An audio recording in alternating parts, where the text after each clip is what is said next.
How's it going, everyone? Phil here, and in this video I'm going to be talking about how I made a variety of different mobile phone and tablet apps that managed to accumulate over 1 million total downloads, and I'm going to talk about how much money I made throughout the lifetime of these various apps, how I marketed them, how I got downloads for them, and a few other things. So this is a video I've been wanting to make for a really long time because it was pretty much my first venture into entrepreneurship and making software and apps for myself. And I know there's a lot of people out there who want to get into app development, and the information that I got from this entire experience might be useful to a lot of other people out there. So I hope some of you will find this video valuable. I hope you'll find it informative and hopefully entertaining as well if this is something that you're looking to get into. Now, with all that said, let's dive right into it. So first of all, just for the record, it's been quite some time since I've been in the thick of things with regards to mobile apps for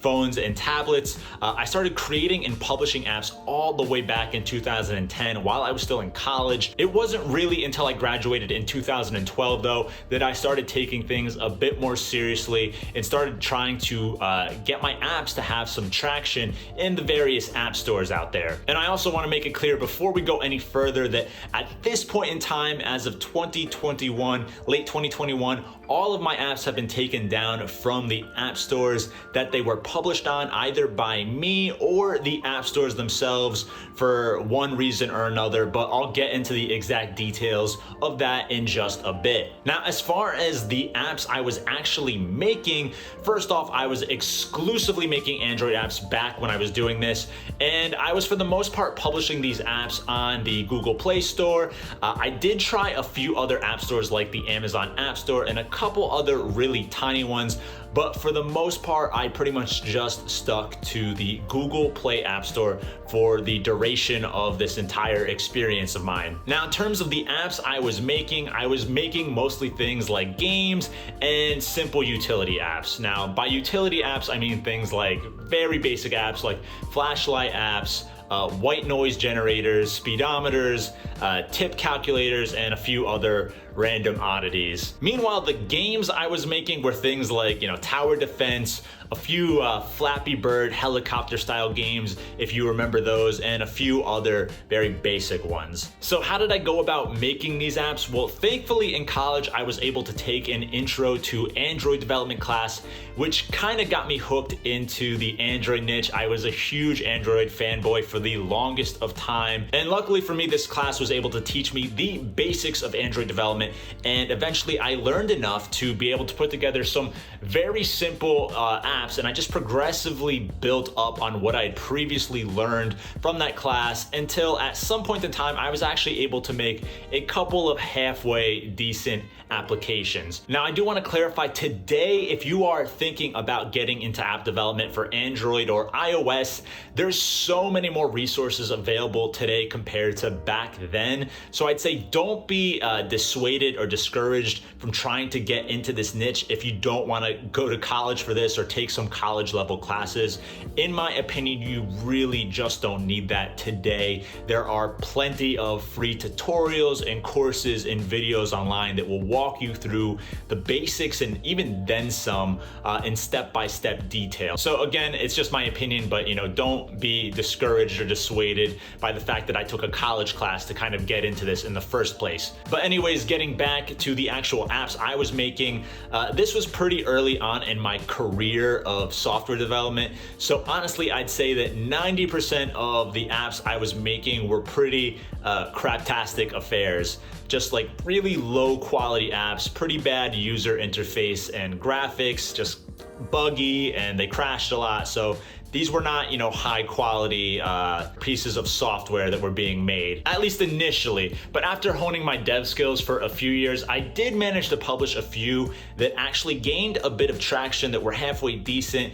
And this kind of brings me to how many downloads my apps actually got. Well, like I mentioned, most of my apps were pretty crappy, so a lot of them did not get much more than a few hundred or 1,000 downloads. But some of the apps I did put more effort into to did decently well in terms of the lifetime amount of downloads they got. So in terms of the games that I made for Android phones and tablets, the best one or best performing one was one called Mini Wars. So Mini Wars was essentially a tower defense game with two armies battling it out against each other, and you were just trying to blow up the other team's base essentially. So again, most of my downloads came from the Google Play App Store. So I'm going to be showing you guys statistics from the Google Play Apps console here in this video. So if we open up the Google Play Apps console and we go to my game Mini Wars, you'll see that this one managed to accrue 223 downloads over its lifetime in the App Store. Now again, Mini Wars was my best performing game, but if we take a look at another game that I created, which was essentially just a Flappy Bird or helicopter clone, this one only got a measly 4,200 downloads over its entire lifetime on the App Store. So essentially this just highlights that there's a pretty big discrepancy between your top performing apps and games and the rest of them, which are in the long tail. Now, if we switch over from the games to looking at some of the utility apps I created, my most popular flashlight app got 93,000 downloads. The massager app got 226,000 downloads, believe it or not. The white noise app got 202,000 downloads, and the speedometer app got 169,000 downloads. So most of those apps and games that I just went over were what I considered my flagship apps during my Android app years, but I also actually ended up making a bunch of clones of my various apps with minor changes in graphics and themes so that I could attempt to reach more audiences. So I'm not particularly proud of using that strategy in order to market my apps and get more downloads, as it was definitely a mindset of more quantity rather than quality. But with all that said, being about 10 years younger and a lot less experienced than I am right now, I decided to go down that route, and I ended up cloning a lot of my apps and games. This resulted in some smash hit titles like Drug Wars, Gang Wars, Gangster Wars, War of Ages, Red vs. Blue, Medieval War Game, Magic and Might, and you get the picture. Now, for better or for worse, some of these clones actually did quite well in terms of downloads. For instance, one of them, Red vs. Blue, managed to get 145,000 downloads, which is pretty close to the number of downloads that the flagship version of the game got. Another clone, Drug Wars, managed to get 42,000 downloads. So all told, the various clones managed to net somewhere close to another 300,000 to 400,000 downloads altogether. So again, I really wouldn't recommend anyone try the cloning route, as I think it just cheapens your brand. But in my case, it did manage to bring in quite a few more downloads for my various apps. Now, getting to what many of you probably care about, how did I monetize my apps and how much money did I actually make from all these app downloads? Well, I monetized my apps in 3 different ways. Number 1, I used ads inside of my apps, usually banner ads at the top or bottom of the screen, or full screen interstitial ads that would show up either when you beat a level or interacted with the app in some way. The second way I monetized my apps was by having a paid pro version of the app, which was essentially an ad-free version. So essentially I'd have a free version of the app with ads, and then I would have a pro version which you would pay for, which would remove all of the advertisements. And then lastly, the third way I monetized was with in-app purchases. So for the games example, I had in-app purchases to buy more gold or credits, whatever the in-game currency was, and that in-game currency could be used to upgrade your characters or your army, to buy more health or buy more damage for your units, things of that nature. And then in my more utility apps like the white noise app, you could purchase things like new sounds for the white noise. For example, you could purchase like a thunderstorm sound or trickling streams and things like that. So in terms of the actual income made from these apps, unfortunately Google makes it a bit hard to drill into the exact details of how much money each app made specifically. I used to be able to do this years ago, but apparently the data they have doesn't go that far back anymore. but I can still see the overall totals of how much money I made from the ads and how much money I made from paid app purchases as well as in-app purchases. So looking at my Google AdSense account, which was the account I used to place ads into my various apps, I can see I have a lifetime total of about $43,000 in ad revenue. That's across all my games, all the utility apps, and all the various clones. Meanwhile, if I turn to the income from paid app purchases and in-app purchases, I have a lifetime total of $8,100. And again, that's across all my games, apps, and clones. So that is a lifetime total of roughly $50,000.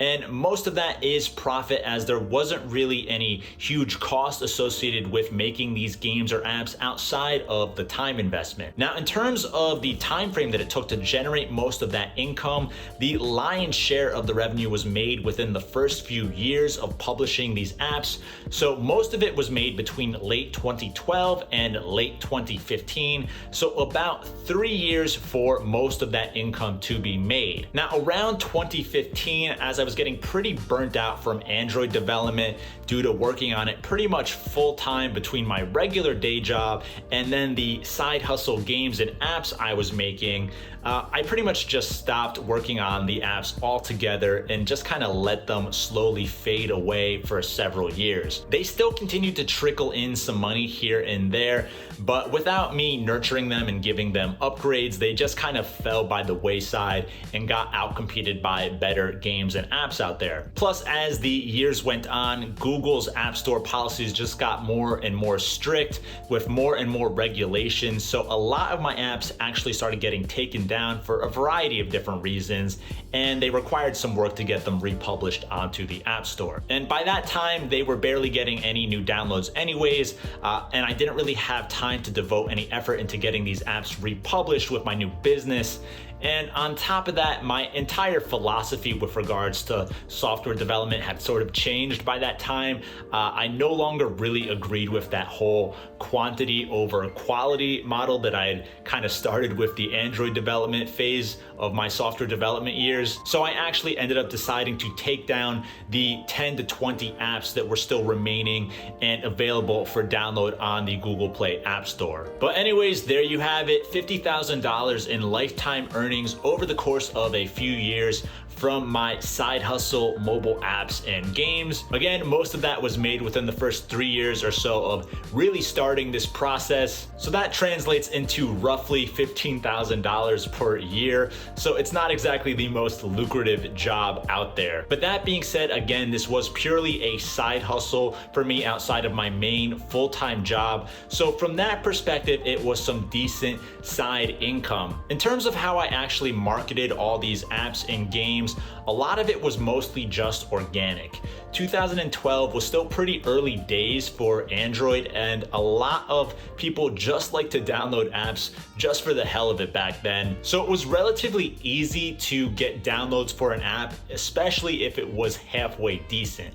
I also did a tiny bit of self-promotion on places like Reddit and a few Android forums here and there, but overall I really just took my chances with the organic search algorithm on the Google Play App Store, which luckily worked out pretty well for me in the end. Today, I do think it's much harder to get visibility on all of these various app stores out there, not only because there are way more apps and games now, but also because the overall quality of these apps and games is just way, way higher. So if I were to do it again and sort of start from scratch, I think I would just probably try my hardest to focus on one app and put all of my effort into making that app or game as good as possible and continually growing that over time, rather than taking that quantity over quality approach that I started out with. I'd also probably try to make some sort of app or game with a subscription model, just because I think that's a far better business model if you're trying to make a living from software development. So to sum up,